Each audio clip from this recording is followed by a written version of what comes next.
আসসালামু আলাইকুম। সবাই কেমন আছেন? আলহামদুলিল্লাহ, আমরাও ভালো আছি। তো আজকে একটা রেসিপি নিয়ে আসলাম অনেক দিন পর। সেটা হচ্ছে ইলিশের শুটকি দিয়ে মূলা বেগুন। তো এই যে একটা কড়াই নিয়ে নিচ্ছি, এর মধ্যে দেখছেন কিছু পেঁয়াজও দিয়ে দিলাম। এর মধ্যে দিয়ে দেব মরিচের ফাঁকি,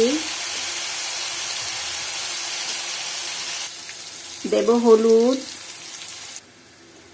দেব লবণ অল্প পরিসরে, কারণ হচ্ছে শুটকিতে লবণ আছে।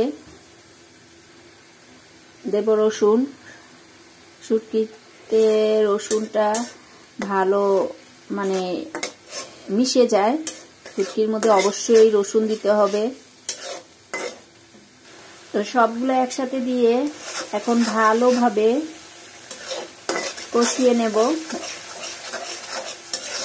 এরপরে এই যে মূলো বেগুন দিয়ে দিলাম।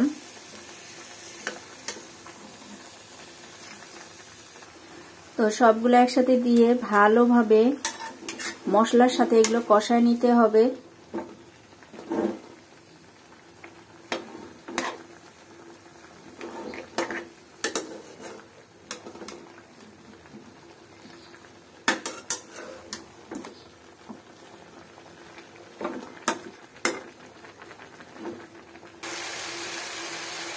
এই যে এখন মূলো বেগুন আমার কষানো শেষ, তেলটা ছেড়ে দিচ্ছে। এই পর্যায়ে আমি অল্প পরিমাণে পানি দিয়ে দেব।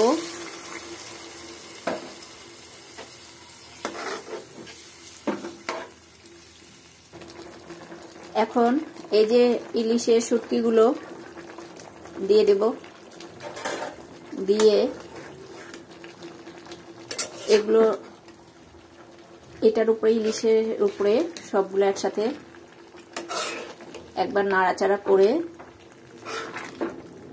ঢাকনা চাপা দিতে হবে, নাহলে ভেঙে যাবে।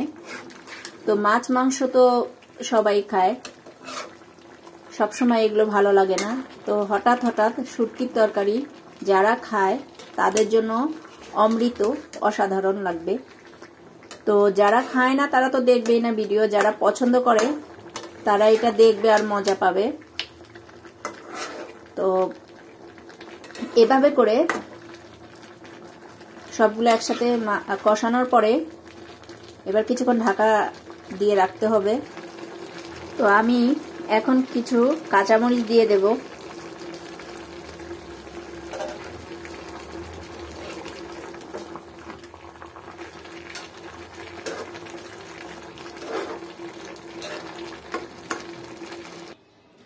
তো আলহামদুলিল্লাহ তৈরি হয়ে গেল আমার ইলিশের শুটকি দিয়ে মূলা বেগুন। তো অসম্ভব মজাদার রেসিপি। একবার হলেও যারা শুটকি খান তারা ট্রাই করে দেখবেন, খুব ভালো লাগবে। তো আজকে এতটুকুই। আসসালামু আলাইকুম।